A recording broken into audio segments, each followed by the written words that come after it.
Ganito lang lagi. Lagi ba? Lagi! At good news kagas kasi po, hindi na po tuloy ang aking operation. I thank God. Alam niyo kagas, super aga kami pumunta kanina sa hospital. 6:30.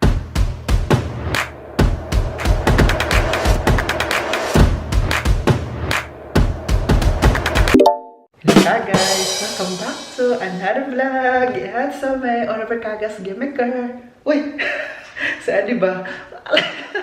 Sorry ha, pero palagi ko to sinasabi sa vlog, diba? Na kapag tuwing nagsa-start ako ng vlog, sa Andy din pupunta dito.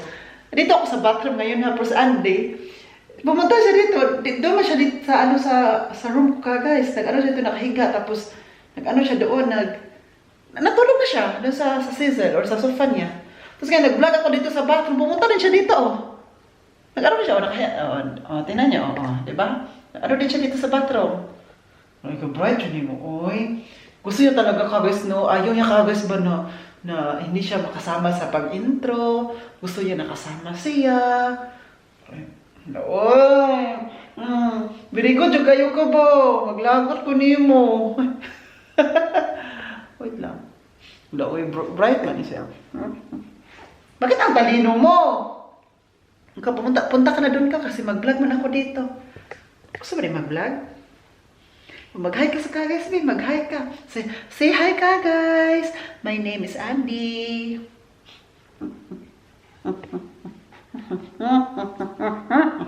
Magigil ako.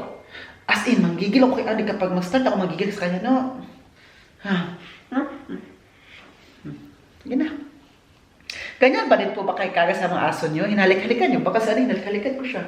At saka, hindi ako hinahalikan ni Andy. Alam nyo anong gagawin niya sa akin? Dinidilaan.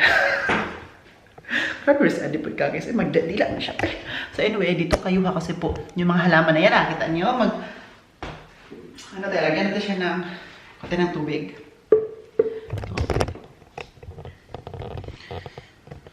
So mag-ano tayo, magdilig tayo kagay dala. Oy, sana all mga halaman natin ay didiligan ko. Pero yung nagdilig, hindi pa nadiligan. Ay, sana all nadiligan. Lagyan natin ng water. Ang ating kunti lang water ilagay natin sa aloe vera. Kunti lang yan. Kagabi, ito, kunti lang din ito. Pero napansin niyo yung aloe vera ko guys, kunti lang nilagay ko na water. Kasi po, hindi siya dapat maraming water kasi po, malata yung ilalim niya kapag mabasa-basa. Wala, ang ganda naman ng Monstera Deliciosa ko guys. Oy, ano yun ba? Yung Monstera ko. Matagal na to sa akin. Ano na to guys, nung binili ko to ng Corona time. So, ang Corona time is 5 years ago. So, binili ko din to. Pero dalawa lang, dalawa lang. Pero, good news. Pero good news kasi may malit naman siya. Oh, tingnan nyo. Malit na, magsa-start na naman ulit. Oh, di ba? Nung binili ko yan guys, 5 years ago, marami yung dahon. So, ngayon, may dalawa. Oh, pangatlo siya. Pangatlo, may tatlo nito. Kapag magbukakad na to, itong maliit na to, ito mag-old din siya kasi pa-old na siya. So, kinakat ko siya kapag yellow na siya. Pag yellow lang, kapag green pa, hindi ko pa siya kinakat. At saka palagi kong kinakat dito kagad sa yung mga roots niya. Ayan kinakat ko yan hanggang dito, kinakat. Kasi minsan, pag hindi ko na malaya, hindi ko napansin, yung roots niya nito guys, ay pupunta din sa ilalim. Pupunta sa ilalim. O, tingnan nyo yan, di ba? At saka magiging roots siya, hindi siya nagpo-produce ng new leaf. Kasi po, roots na lang palagi. So, kailangan ikakat yung mga roots niya para mag-produce ng bagong leaf, di ba? Or leaves, marami na. Diba sinasabi ko sa inyo? So, ito, pagbili ko nito guys, 5 years ago, ganito pa rin ang lagyan niya ganito pa rin ang kanyang, tingnan niyo, yung soil niya. Hindi ko nilalagyan. I hope malagyan ko siya this summer. Para naman try siya ng vitamins kasi payat, no? Payat kasi hindi siya nakaano ng vitamins. Kung ano pang vitamins na gusto niya dyan. So, andyan si Andy. Oh, yee! Si Anding Kongkong ba? Anding Kongkong ba? Andy ba? Andy! Charot. Dito naman tayo. Ito yung regalo ng ating mga parents nung Valentine's, hindi ko pa siya nalagyan ng here. Ito, may nakita ako sa basement namin na ganito. So, ilagay na natin siya dito. Ayan. First time. Pagbili ko kasi nito, pagbigay sa akin nito, hindi ko pa nalagay. So, nakalimutan natin. So, ano lang natin siya dito. Lagyan na siya ng, ano lang natin siya dito. Ayan. Move. Ipa-move lang po natin kasi para, ano siya, ayan. Parang may space for new, ayan, lagyan ng tubig kasi dito nalagyan ng tubig ba, matagal na to kaya. May space for new renta. Lagyan natin ng kunting water. Kahit winter ka guys, magiging dry pa rin siya. Kasi po dito, yung kung saan ito nakalagay sa bintana, kasi ito no, yung morning, may sun man sa morning. Kaya, maubos din ang tubig niya, sinisip-sip din siya. Kasi po, heater man ito. So, yung buga ng init niya, pupunta siya dito. So, kailangan pa rin siya ng water. Alam mo, mag-ano man siya eh. Ayan.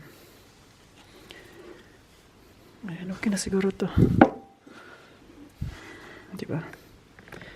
Tingnan yung gumamela ko guys, pakita ko sa inyo oh. Yung gumamela ko nabili ko last year. Hala, lagyan natin ng water to kasi parang dry na talaga siya. Oh.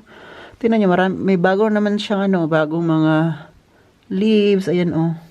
Yung pagbili ko nito guys, ang ganda pa naman ng bulaklak nito guys ay. Mabuti hindi siya talaga na na namatay, like totally patay.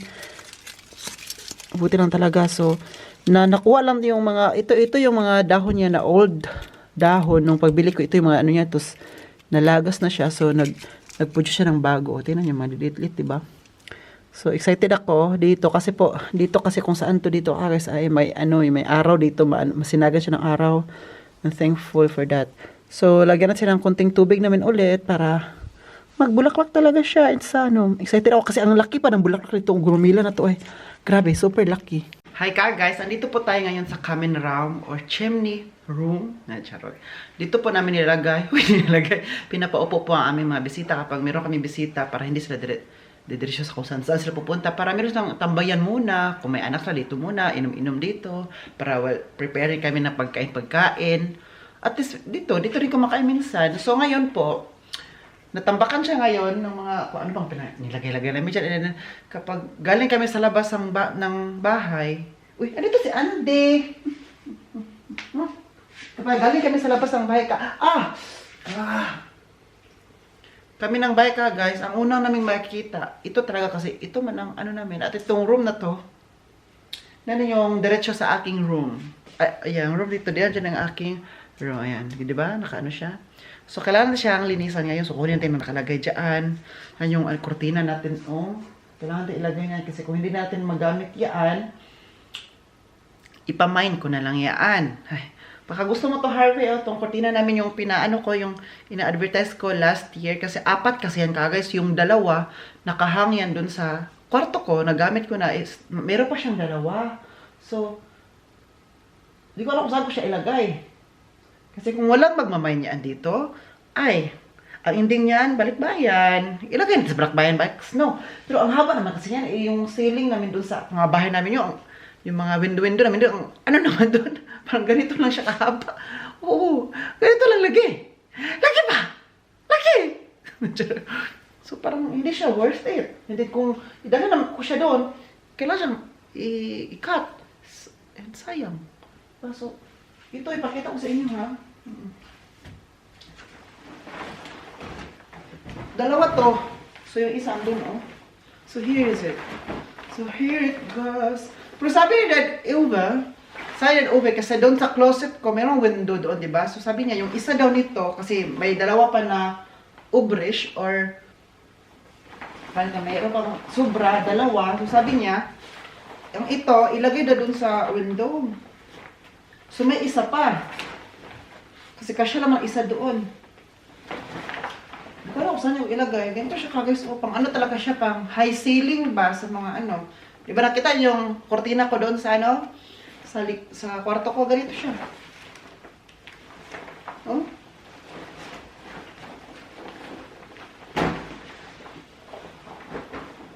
kailangan lang siyang kunin natin to. Baka kung hindi to gagamit, tanungin ko muna si Dad Ube kung gamitin pa ba to o hindi. Kasi kung hindi ko gamitin to, pwede namin gagamitin. Ipapamain ko to sa inyo.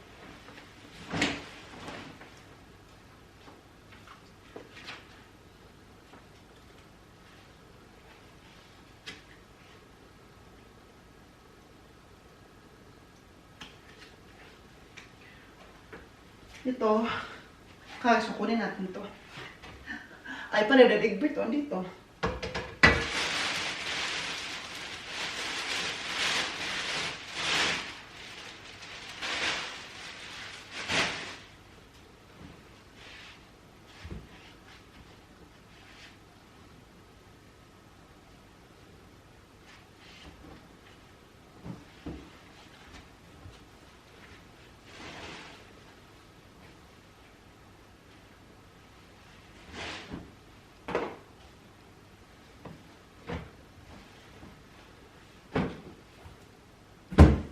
So, kunin ko lang siya. Dalhin ko lang to sa baba. Dalhin ko lang siya doon para malinis na talaga dito. O, di ba? O, di ba? So, magpunas tayo niya. Punasan pa natin to para maganda tingnan. Tsaka yung ano, dalhin natin to sa mga base. Sa base kung saan talaga ito nilalagay. And, okay. Wait lang ha, balikan ko kayo. Maghintay kayo, sinasabi ko talaga sa inyo. Guys, nakita nyo ba ito? Aircon po ito, air conditioner or air condition. Galing po sa Cologne, dun sa condo. So, kinuha na ito ng parents ko kasi po, gagamitin mo to kasi diba kapag summer doon sa Cologne, lalo na kapag big city, ano talaga, mainit, super init kasi big city. Ito, kapag andun kami sa Cologne, ginagamit yung aircon namin doon kasi para malamig. Oh, so ngayon, dinala na dito doon. Tapos tinanong ako ni Dad Uwe, Dad Egbert, Oliver, gusto mo ba ito? Gusto mo itong air condition sa kwarto mo? Kasi, ano, dahil doon sa kwarto ko, wala aircon. Wala yan. Electric fan ako gamit kapag summer, kapag super init talaga, gagamit na talaga ako ng electric fan na, alam mo yung matulog ka na hindi ka comfortable because of the heat and everything in the water. So, yun po. Yung mga parents ko, meron ng aircon sa mga kwarto nila. So, maganda doon. Kaya kapag super init na talaga kakis, no? Alam mo, super init. Yung mga nakaraang taon, super init, magtambay ko ako sa kwarto nila ay. Grabe, magtambay ako. Bakit ako magtambay doon? Kasi doon man malamig. Tinitern naman ang aircon na doon. Magtambay ako. Sabi na, wala pa bakit dito ka sa kwarto? Dito, magtambay-tambay ako dito. Bakit ba? Tapos alam na nila, bakit magtambay kasi malamig. Oo. Kapag mainit na hindi ko kanakaya. Hindi ka na makahinga na super lamig. Uy, ma-heat stroke ka, oy. Meron talaga, kahit bata pa ako, no? May tendency ba nga, di ka makahinga because of the heat of the sun. So, kaya tinanong ako kung gusto ko ba daw. Sabi ko, kung gusto, yes, I really like it. I want. Pero saan ko ilagay sa kwarto ko? Wala nang space. Matambak ka na magamit yan. So, wala nang space ko. Wala nang space. So, sabi nila, kapag gusto ko talaga yan, yung aircon, yung kwarto ko, butasan yung ano para ilagay yan, para ihang. Sabi ko, sige, gusto ko yan, pero kayo ang gagawa. Diba? Ay, talaga sa libesa, sabi ko talaga. Pero I like it. Gawin natin yan soon. Sabi ko, ilagay na sa kwarto para another content kung paano gawin. Pero, alam mo, mga parents ko nagagawa niya, sila lang din. Yung aircon sa taas, sa kwarto, sila din gumawa nun ka, guys. Tulong-tulong kami nun sa pagbuhat kasi super bigat man. Yung isa naghihintay. Di ba? Gusto makipaglaro. Di ba? Gusto makipaglaro. Wait lang kasi may gagawin man ako dito. So ngayon, ito yung para sa aircon. Diyan lang muna. Ay, naano siya. Ay, nasangyad awara. Nasangyad, mapangit na. So ngayon, ito naman ang kukunin ko. Ito yung mga Christmas decors na ilagay na sa basement ko saan to nakalagay ang mga disc. Naunsa man yung bata. Gusto makipaglaro. Sige, kukunin ko lang muna to guys ha. Dalhin ko lang muna to doon. So, tingnan niyo po guys, ang linis-linis na tingnan. Ayan, nilagyan ko po yan. Tinarapuhan ko yan siya. Kita yung itim. Ano siya para sa puwet. Ay, sa puwet. So, yan, mag-ano ko dyan, nag-map. Ito, binacuum ko yan hanggang doon. Kinuha ko na yung nasa decoration dyan ka, guys. Yan si ano, oh. Diyan lang yan siya. O, diba? Pero ang ano lang ba, ito ba? Tanungin ko muna si Dad. Sino ba si Dad? Ay, si Dad Egbert, kung saan to ilagay ba para hindi na siya makita dyan, para maganda na siya tingnan, di ba? O, ganyan siya, oh. Di ba? Ang ganda tingnan. So, sabi ko sa inyo.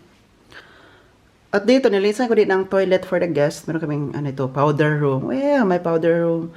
Binuksan ko muna yan kasi po, malapit na ba siya mag-dry pala kasi nag-map ako dyan. Tapos nililisan ko siya dyan guys kanina. Kaya ganyan na siya. Ang aming powder room for the guests, diba? Guys, meron pa akong good news sa inyo. Ang good news po ay dalawa. Una po ay masigla na po ang mga tao ngayon dito kasi po, sunny na, lumalabas na po si Haring Araw. Kahapon pa to, kanina dema. At saka, first time na may mag-guest sa hotel today. Mamaya, magpupunta siya dito.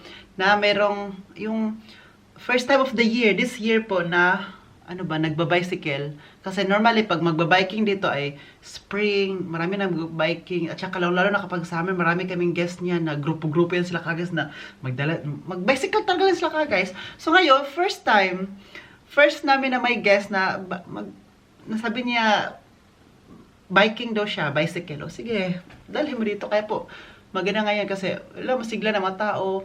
Lalo na kapag spring na, tapos pa-summer na, marami na mga tao lumalabas sa kanilang bahay kasi po gumagawa ng garden, sa garden dyan, magtanim-tanim. At saka yan din ang gagawin ko para may pagkabisihan din ako sa ngayong summer. Tsaka meron tayong didiligan, kahit hindi tayo madiligan, at least yung halaman natin madiligan. At saka meron tayong harvest, di ba? Kapag meron tayong itatanim, meron din tayong aanihin. So, tayo dyan mga kamatis, salad, at saka gusto ko talaga magtanim ngayon this year ng berne or yung pear. Kasi meron kaming dalawa dyang apple, so pear na naman. Gusto ko nga din guys, magtanim ako dyan ng lanzones at rambutan kung pwede lang. Pero, I think hindi siya hindi siya kaya. So, kasi for tropical country. So, ang second po na ating good news ngayon guys ay, kaninang umaga, pumunta ako ng hospital. Kasi po, today is yung preparation for my operation. At good news guys, kasi po, hindi na po tuloy ang aking operation. I thank God. Alam niyo guys, super aga kami pumunta kanina sa hospital. 6:30 ha? 6:30 po, 6:45 pumunta kami. Kasi si Dad Uwe po guys, meron po siyang schedule sa kanyang paa. I-massage, tsaka, di ba sabi ko sa inyo na operahan siya, so kailangan siyang i-massage yung, parang i-straight yung paa niya, yung physiotherapy. So sila yung sa paa mo, yung para yung blood vessels, blood mo, para mag-flow. So, sila yung taga-control, sila yung gagawa. So, para i-massage na konti yung, kung saan yung operation, at saan yung naoperahan. Kasi, sabi pa rin, kanina. So, pero sakit pero kinakaya na talaga. Sila naman nakaala kasi mga professional naman yung gumagawa guys. Hindi yung maghilot. Diba? So, kanina, bakit super aga? Kasi alas 7 yung 7:20 yung schedule niya doon, kaya kailangan untay. Sa akin naman, alas 8 sa hospital. So, hinatid muna namin siya sa Intebrook. Then, after hinatid niya, ako naman hinatid ni Dad Egbert doon sa Bellabor, kung saan yung hospital. So, para alam mo si Dad Egbert, siya yung nagdadrive, pabalik lang siya ba? So, ayun, kaya umaga, alas 6 akong gumising, siya kasi Dad Egbert, gumising na umaga kasi po may guest kami, mag-breakfast. So, sinabihan niya yung guest na, aalis kasi ako ngayon ng umaga. Mabuti lang yung guest na naka-check-in yung mga namin, regular guest na ba? Regular guest na, kilala niya, parang naging friend na din namin. Sabi ni Dad Egbert na, i-prepare ko na yung breakfast, kaya nabahala dyan. So, prepare na and everything. So, mabait naman kasi yung yung guest namin. So, at saka, kilala na din, palagi, every week, nandito kami. So, halos every week, oo. So, kanina, pumunta ako ng hospital, ako na naman nang hinatid. So, ako na mag-isa doon sa hospital. Kasi po, nung hinatid ako ni Dad Egbert, bumalik din siya sa Intebrook. Kasi kukunin niya si Dad Uwe. Kasi yung, kasi ni Dad Uwe, yung parang mas siya, I think 20 to 30 minutes lang. So, tapos na siya. Wait ka, guys. So, nung pumunta na ako sa OP, sa operation na yung makipag-usap na ako sa mga assistant at saka pumunta rin ako doon. Nag-register muna ako na dumating na ako sa reception ba. So sabi ko sa sabi ng reception, o sige, ayun, nag-signature ako doon. At saka pumunta ako ng second floor kasi doon yung mag-operate na yung i-explain everything and everyone. Yun, everyone i-explain na. So pumunta na ako doon, alas 8 kasi alas 8 yung ko. So, on time ako doon, 7:40 andun na ako. So, may 20 minutes ako hinintay ako doon. So, talaga, on time din yung babae. At ako yung unang guest doon. Ay, ako yung unang, grabe yung guest, no? Customer niya. Customer, pasyente ba? Ako yung una. So, mabuti na lang kasi ako una, agad, bilisan lang ba? So, pagdating ko doon, nung pumunta na ako sa room, sabi ko sa nurse, na yung mag-ano sa akin, yung mag-preparation for my operation ba, for, sabi ko talaga agad na, hello, Guten Morgen, gano'n na, so, binigay ko sa kanya yung papel na, yung sinasagutan ko dito, dinala ko sa bahay, yung, sa other vlog ko, nagdala ko ng papel, diba, nasasagutan, so dinala ko din doon, sabi ko sa kanya, sabi ko, I have a feeling na hindi na matutuloy ang operation. Ako nagsabi ka, guys, ha, so sabi niya, uy, why? Sabi ko kasi nga, I think I'm better. I think yung sugat ay nag-close na siya. 'Di ba yung sabi ko sa inyo na may flesh yung laman na nagbitay? Ayaw niya ako bitawan. Kasi gusto niya ako, type niya ako. So yun, na-close na yung guys, as in. Paano namin nag-close? Kasi si Dad Uwe, Dad Igbers na talagang dalawa guys, ba nagtulong sa akin na nilinisan sa akin, the disinfection, at saka yung nilinisan na yun guys. Sabi nung nurse, hindi ako makapag-decision yan. Ang makapag-decision po talaga ay ang doktor mo. Tinanong pa ko ba, sino ba doktor mo? May na-meet ka na bang doktor?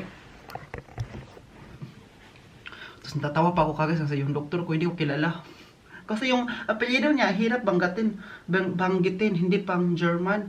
Ang apelyido niya, I think, Polish, so Polish siya, so taga Poland siya na doktor. So sabi ng babae ba yung nurse, sinabi niya yung lahat ng, sabi ko kasi, I forgot the name, yun, German kami, siya vergessen, sabi niya, sige, sinabi niya lahat yung mga surgeon ba na for sinabi niya, si doktor ganito, si doktor ganito, sabi ko, na-remember ko yung apelyido niya, pero hindi ko mabigkas. Na-remember ko lang, ganito yung doktor na yan. Okay. So, tinawagan yung doktor, kasi andun naman siya doon, ang doktor sa hospital. Meron pasyente dito, si Oliver Gemiker. Sabi ni Oliver Gemiker, ayaw na daw niya makipag-usap sa'yo. Charot. Ayaw na daw niya ayaw na niya maoperahan siya, kasi sabi niya, okay na daw yung sugat ko. So sabi ng doktor, sige, pupunta ko dyan, titingnan ko ang sugat. So before pumunta ang doktor, nilinisan muna to nung nurse, disinfection niya muna hanggang after 3 minutes dumating yung doktor, sabi ng doktor, Uy, maganda na okay na yung yung sugat mo dito. Tsaka tinignan niya, nilinisan talaga, kinuha yung dry na sugat, kasi dry siya, di ba dry na makuha na siya ng kusa, kinuha niya yun. Hindi ka talaga kailangan operahan. Kasi na-decide talaga natin yun na operahan ka last week. Na-decide natin yun kasi nagtatrabaho ka sa hotel, sa gastronomy, so kailangan na masirado na siya kasi nga, di ba, kapag gastro, marami mga bacteria and everything, so sudap. So mas ako doon, mas prone ako doon, so kailangan i-close siya. So ngayon, kasi okay na siya. Guys, grabe, kaya titingnan nyo guys, no, wala na yung laman, alam mo yung flesh. At saka pag open yan kanina guys, no, wala ring dugo. Wala nang dugo. Unlike some dati na pag mag-open to sa Entebro, merong dugo. Oo. Kasi po, bakit naging okay siya? Kasi ibang plaster na naman ang aking ginamit. Kasi sabi ko sa inyo, silicone. Oo, nakakatulong talaga yun siya guys. Pero, mas nakakatulong yung silicone, mas nakakatulong yung plaster na binigay sa akin. At, yun ang binigay sa akin dito ba sa Balaburg na hospital, yun yung ginagamit namin dito. Tapos meron din kami sa bahay, so yun ang ginagamit namin. Nung paglinis si Dad Egbert talaga tagalinis, si Dad Uwe ang para assistant niya. Sabi niya, Oliver, feeling ko talaga hindi ka na kailangan operahan kasi talaga, like, grabe, mabuti yung mga parents ko guys, hindi sila ano ba, hindi maarte, yung, alam mo yung hindi sila, dili ludon, kung sabi pa, dili ludon ba, makita yung sama, yung parang hindi maartihan, ano sila, disinfect, ano lang talaga sila, like, oh, linis na, tapos sirado, yun. Tapos kanina, grabe, na-amaze ako sa thank you Lord, oo.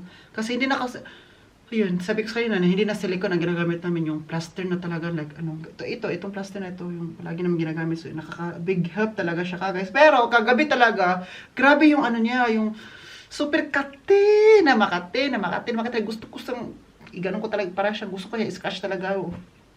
Oo, tapos in-express sa akin kanina ng nurse, oh, sabi niya, kasi pa-close na siya, wala nang dugo, para gusto mo talaga siya, ma-close na talaga siya, as in, mag-heal talaga siya. I think mag-heal yan like 1 to 2 weeks na mag-heal na yan.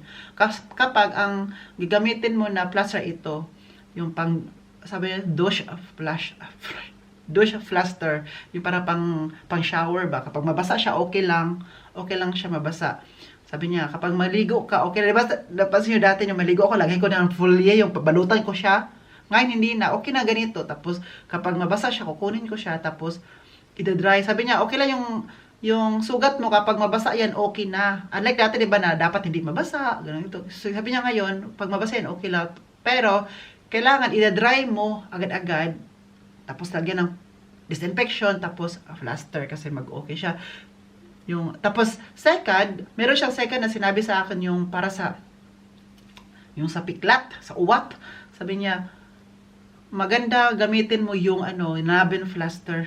Ay nako, sinabi ni Harvey sa akin kagabi, nagtawagan, nag-video call kami ni Harvey kagabi, sabi niya, ang Nabin plaster daw, hindi na nakatulong, naka-dark daw. To explain ng nurse sa akin. Basta gamitin mo yung Nabin plaster, yung pang yung, para pang pawala daw sa, hindi naman siya mawala, pero magpaano ba, yung pang sa kulay ng piklat, yung para magpantay yung kulay niya, para hindi halata na may piklat, yung magpantay ba, hindi siya makita, oo. Sabi nung so, sabi niya, mabili mo yan sa DM or Rossmann. So, pumunta kami ng Rossmann kanina guys. Ayun. Nabili ko yung plaster na pang, yung mag-shower ako, pero yung plaster na, yung paano, hindi ko pa nakita. Baka hanapin namin sa online. Oo. So, ayun, I'm so happy kasi sabi pa ng doktor kayo na mas maganda na hindi ka na-operahan kasi pag operahan kasi mas maraming preparation at saka yung it takes time to heal pa yan kapag operation, pa yung laman mo dyan, ganon. Sabi niya, sabi pa kasi ng doktor, bata pa kasi. Nasabi ni ng doktor sa akin last week, sabi niya, bata ka pa kasi. I think mabilis ka lang ding maano lang yan siya, it takes time to heal nga lang. I think almost 2 months, ganun naman talaga pag malaki ang sugat. Pero mabilis na yung maging okay kasi nga bata ka pa at saka healthy ka ba? Kasi 'di ba nagpaano ko doon ng mga blood test, mga pa tinitest sa akin. Wala namang makita na infection lang because of this. So, ayun. Bilis na kami, nakauwi kami kanina, alas 9. Tapos kanina umaga po guys, sabi ko sa inyo, alas 6 ng umaga na madilim pa ang labas. Nilabas ko si Andy. Kasi sabi kasi ni Dad Egbert, ilabas natin si Andy before tayo alis kasi baka daw malate kami uwi sa bahay. At least si Andy makatulog. At nilabas ko siya kagad, walking to the woods, in the woods ko.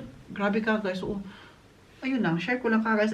Thank you sa mga prayers ninyo. Salamat sa inyong pag-alala. Thank you, Lord. Oo, kasi finally, naghihilom din. Kasi ito talaga nakadala sa akin ng mga anxiety and stress and everything. Tsaka dinadown talaga ako nito. And thank you, Jesus. Sabi ko pa kanina ba, pagkatapos sabi ng doktor, hindi ka na-opera. Sabi ko, ay Lord, thank you. Parang gusto kong umiyak ako sa tuwa, sa saya ba. Uy, Jesus, thank you so much. Ayun lang po guys. Maraming salamat sa inyong panonood. Thank you for watching. And stay safe. God bless us all. This has been Oliver Kagas, Chemical. And then, cheers!